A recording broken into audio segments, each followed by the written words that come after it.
Good day, Math 30-1s. We start a brand new unit today talking about characteristics of polynomial functions.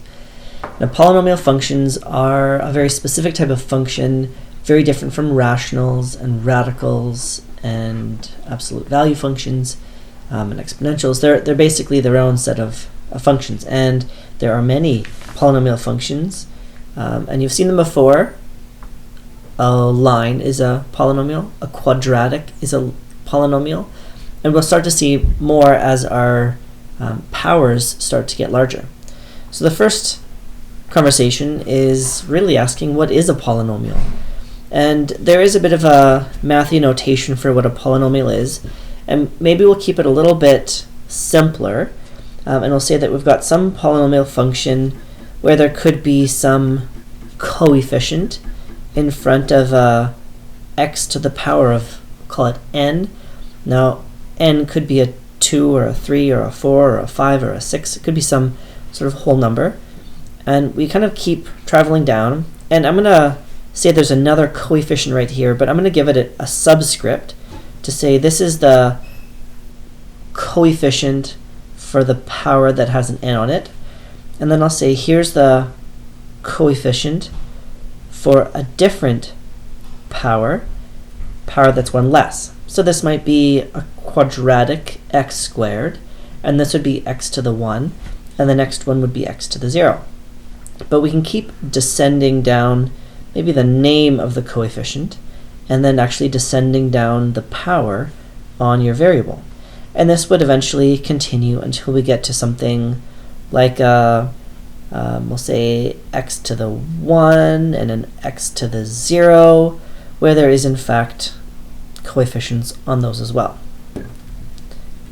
Now, this looks quite intense and intimidating, but there are some key facts that come out of this. So what we're looking for is powers that must be whole numbers. So you can't have an x to the 1.2, you can't have an x to the negative number, you can't have any power on the x other than a 0, a 1, or a 2, and so on. Powers must be whole numbers. You must have coefficients that exist. And that sounds a little bit strange, but you can't have something like the square root of -2, because that would make the polynomial not exist. So it's a bit of a strange thing to say, but it's important to define coefficients that exist. And I'll maybe say that just to clarify there's no real weird cases, we'll say that you can't have any kinks or corners that sort of are defined by maybe an absolute value function. So what you're looking for is a line, a quadratic, maybe a constant function like y equals 5, and a cubic, and again, increasing power change. So let's try to see if we can identify what some polynomials are. Well, maybe let's look to see where there might be issues. I see right here a square root of x. If you remember, a square root is actually a fractional power. So I can say that h is not a polynomial because it has a power that is not a whole number. I see the square root of x produces a V shape, a kink or a corner. That would be off. And I see a division of an x squared. As you break this into its parts, what you actually have is a 2 divided by an x squared, which technically is a 2x to the -2, and that is a power that is not a whole number. So r does not work as well. Often you're looking for restrictions to be a part of some function that makes it not a polynomial. Square root of x, there's a restriction. X cannot be negative. There's a restriction. You cannot divide by a 0. So in cases like that, you're often looking for restrictions that are possible. A polynomial never has a restriction. It exists everywhere left and right. The domain is x is an element of the reals. So if you do have restrictions, it's a good sign to say, well, maybe it's not a polynomial. What I do see is coefficients that exist, powers that are a 2 and a 1, that's good. I see a power that's a 1, coefficient exists, no kinks or corners, all is good. So we're starting to see maybe what a polynomial is, and as we move on to talk about its naming and its shape and its behavior, what we're going to see in this lesson today is a bit of a conversation about, as the name suggests, characteristics of polynomial functions. What is a polynomial function, and what are some aspects of it that we can start to quantify? So the degree of a function is talking about the highest exponent. So when it's simplified. So it's important to see a simplified function to know its degree. We'll eventually talk about whether this degree is an odd number or an even number. So for example, we're looking for the highest power. I look at this and I see a degree of 2. So we could say the degree of this function is 2. Technically it's a quadratic. This makes it an even degree function. Whether it's even or odd is actually important. I look at this one and I see an x to the 3. So I can say this is a function of degree 3. That degree of 3 is what controls its eventual shape. This is an odd function. You can imagine and just picking on this one, you can imagine as you pick numbers that are very, very large on the left or the right, like x is a billion, eventually 3 times a billion doesn't really produce as big an effect as a billion cubed. Subtracting a 1 doesn't really change the overall y value when you're cubing a billion. So this degree of 3 becomes quite important in talking about its overall shape. Now this one I don't see any powers other than a 1 and a 1, but you can imagine if this was distributed or simplified, you would see an x squared. The degree is in fact a 2, which makes it an even function. And the last one, I don't see any powers other than a 2, but it's not simplified, and you can imagine if this were to be expanded, there would be a 2x times a 2x. There'd be a 4x squared at some point. If you were to multiply these together then, you'd have the 4x squared, which eventually multiplies by the x, makes it a cubic function. Eventually you're going to have an x multiply into that, and it will be a squared cubed degree of 4.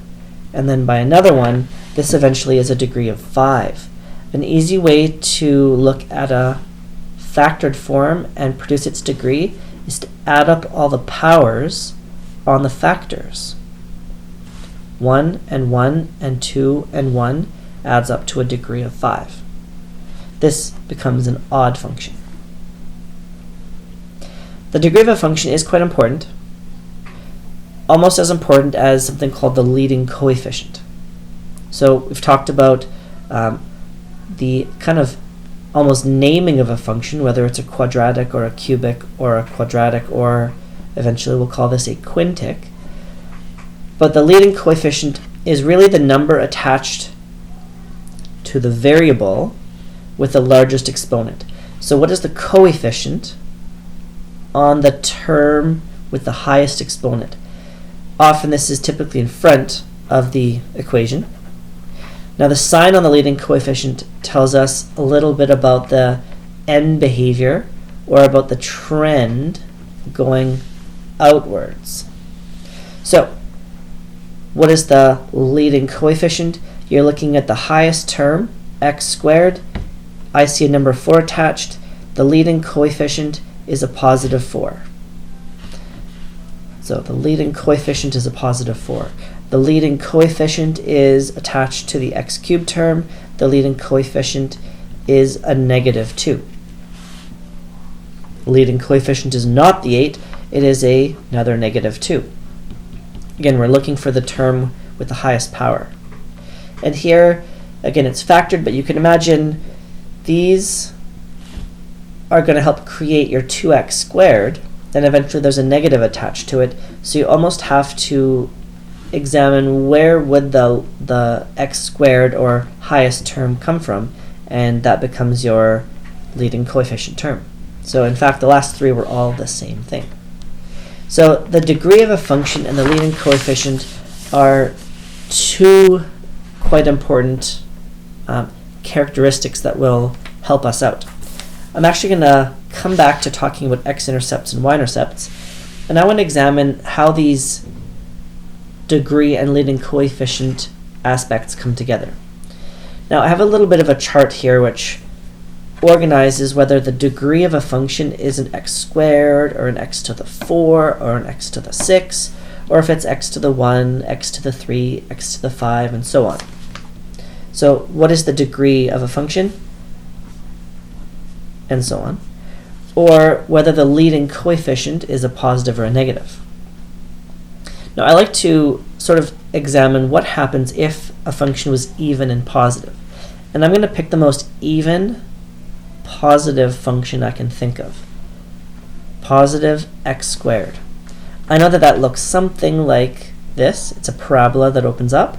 And so I know the overall trend is top left to top right. We might say this is quadrant 2 to quadrant 1.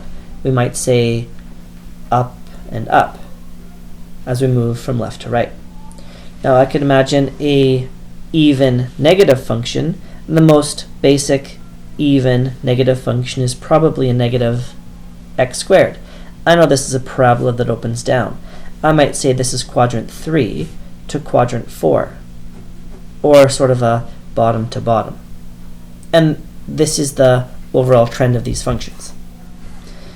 An odd positive function, the most odd positive function I could think of is y equals x, and this travels from the bottom left to the top right. The most basic odd function that's negative I could think of is negative x, which goes top left to bottom right, which is a 2 to 4 trend. Now it's important to see that even though I picked some basic ones, this will work for every odd positive or even negative function that exists. So I want to sort of examine a couple examples of a positive even function, maybe a negative odd function, and so on. You clearly would know what many of these look like without having to see a chart like this or to think about degree and leading coefficients, but in fact this is going to work for x to the 5 and x to the 4 and x to the 6 and 7 and so on. So this is a function we could probably expect to know what it looks like and to know where its end behavior is. It's a quadratic that opens up. But what we're looking for is the degree to be even and the leading coefficient to be positive. When you think of the most even positive function, you might think about a quadratic that opens up. A cubic function, degree 3, that has a negative leading coefficient, we might say is odd and negative. Now you might not know what this looks like, but we at least know if this is odd and negative, that it's going to go top left to bottom right, 2 to a 4. And in fact, if in fact you do sketch this, that is what you'll see. I really don't know what else is in the middle, but I do know that for sure. For a negative even, I know that this is like a quadratic that opens down, and I know that this will end in that direction. I don't know again what's happening in the middle, but I do know that for sure. And I'll pick something that's maybe a little bit more stressful, like y equals x to the 5 plus 3x to the 4 minus 2x squared plus 7. So with this one, I don't really know what this looks like because it's quite complicated, but I do know that this is a positive odd function. And in my mind, I'm thinking y equals x. This should travel from bottom left to top right. And in fact, if you do sketch this in your calculator, it will start and end there. And that's all we're looking at right now, is the overall trend. Now there's a few more things that we've talked about in the past, things like x-intercepts, y-intercepts. So it's important to remember where x-intercepts occur, because eventually we are going to sketch quadratic, cubic, quintic, and the degree of 4, which is quartic. The x-intercept occurs when we haven't traveled vertically up or vertically down. This x-intercept always occurs at a y value of 0. So if we plug in a 0, we see what comes out. Plug in a 0, you end up with your x-intercept. Plug in a 0, and solve for x. Add a 3 over, divide both sides by 4, and you have 3/4. There's your x-intercept.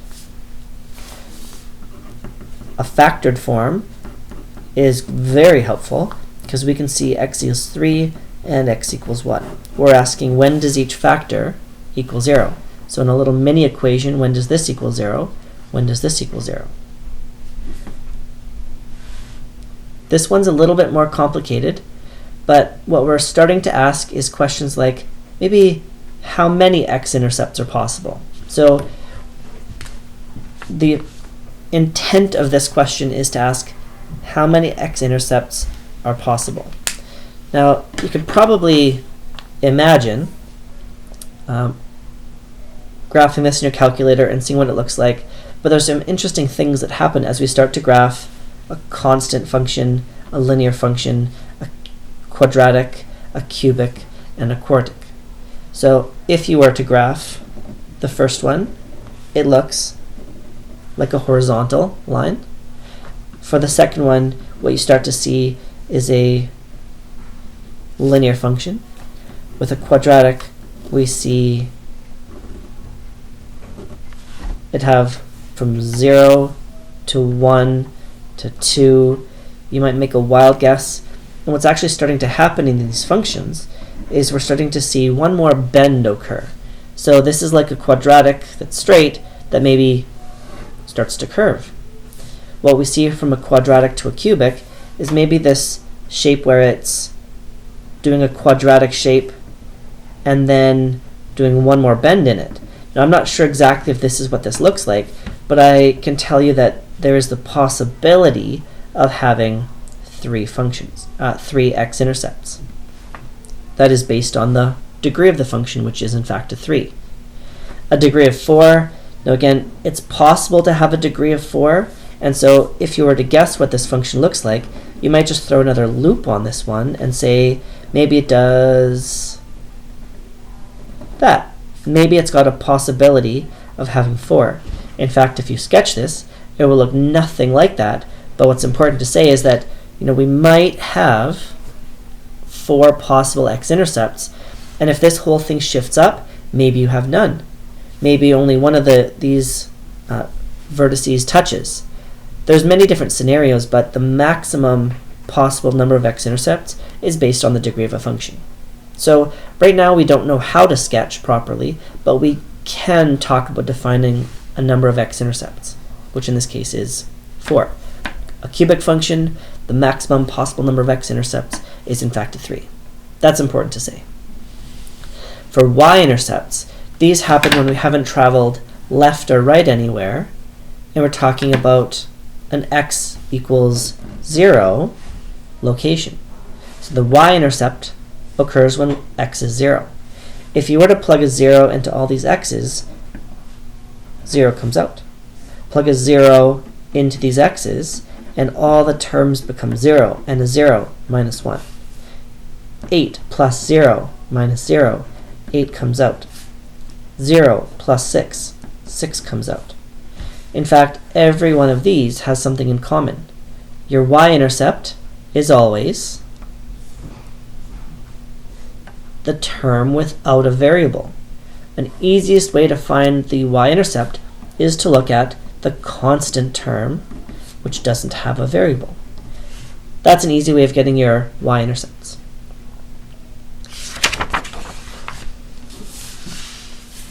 There's a little bit of practice to try to start to predict what things might look like.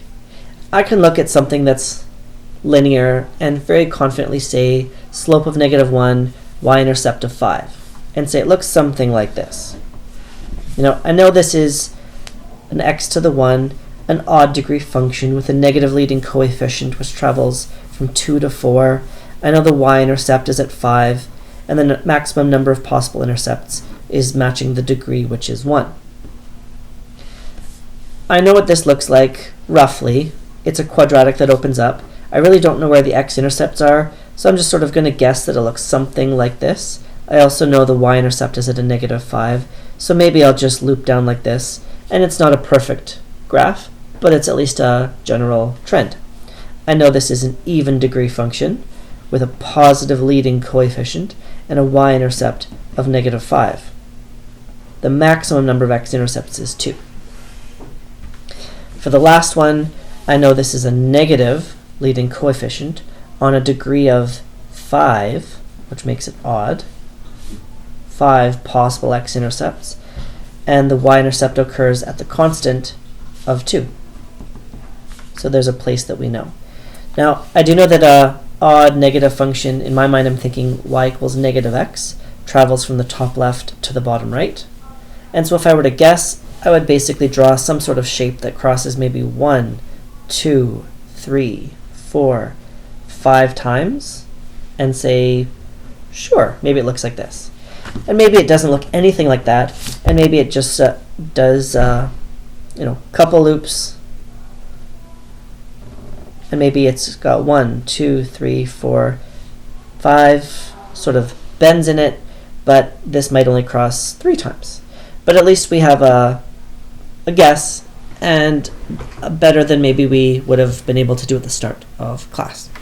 Now, if you wanted, you're welcome to pause your video and try to do some matching of some graphs and their equations, thinking about places like their y-intercepts, the constants, thinking about, is it a line, is it maybe got a bit more than a quadratic, like a cubic type shape to it, and is it opening up, is it opening down, is it going from 2 to 4, is it going from, again, 2 to 4 or 3 to 1.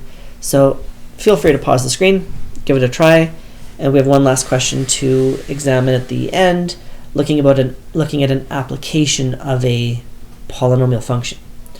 Now, a box is built from a piece of cardboard that is 10 inches by 20 inches.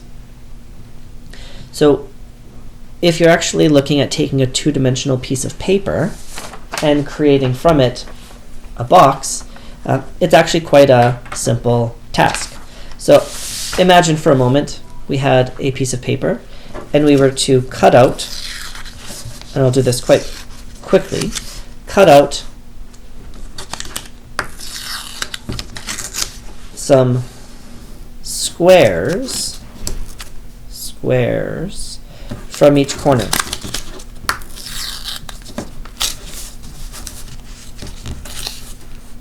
One last one. So from a two-dimensional piece of paper, we can actually fold all of these sides up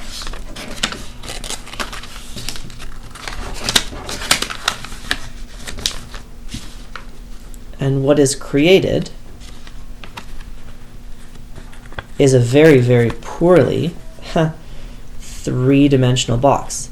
I think the most important piece of information to talk about are the dimensions. If the size of this cutout was, let's say, 2 centimeters, what happens is this length is shortened by 2 and 2, shortened by 4 centimeters. This length would be shortened by 2 and 2, 4 centimeters. And the height of the box, if this is 2 centimeters, becomes 2 centimeters. So the height is the size of the cutout.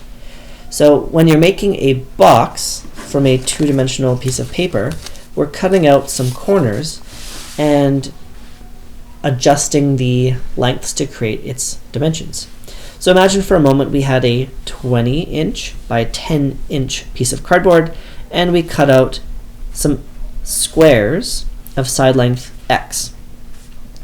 Now we could be very, very specific and look at some inductive reasoning to say, what if a 3 by 3 square was removed? We could talk about the volume being a length times a width times a height.